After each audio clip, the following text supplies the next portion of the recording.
आज 15 नवंबर है जनजातीय गौरव दिवस और आज धरती आबा भगवान बिरसा मुंडा की 150वीं जयंती भी है।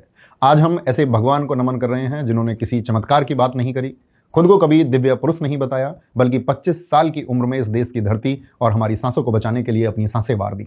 लेकिन आज हम गौरव मनाएं या शर्मिंदा हों, जिस भगवान ने इस भारत देश की धरती की आबो हवा को स्वच्छ रखने के लिए, जंगल, नदी, झरने, पहाड़ को बचाने के लिए अंग्रेजों से लोहा लिया, क्या उस भगवान के लिए हमारा सिर्फ इतना कर्तव्य है कि हम उनकी मूर्ति पर सिर्फ माला चढ़ा रहे हैं?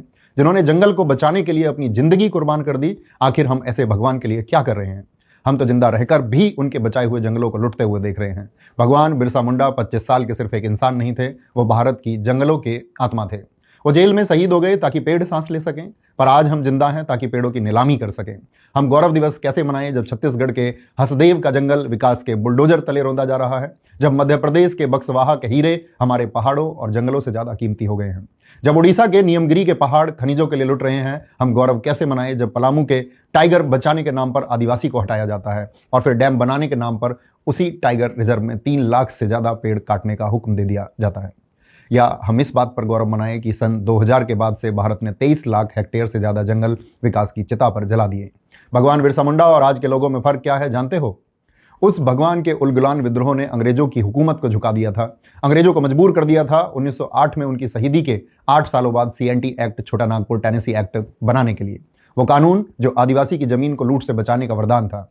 और आज आजादी के 78 सालों बाद हमारे अपने नेता लोकतंत्र का चोला ओढ़कर खनिजों के लालच में और विकास के नाम पर बड़ी बड़ी बिल्डिंगों को बनाने के लिए उसी वरदान की धज्जियां उड़ा रहे हैं और अपने अमीर दोस्तों की जेबें भर रहे हैं। और ऐसे जनजातीय नेता जो आरक्षण की कुर्सी पर चुप बैठे हैं, वो गौरव नहीं शर्म है। बिरसा ऐसे भगवान थे जो मूर्तियों में नहीं, जंगल के पेड़ पौधों और पहाड़ों में बसते थे।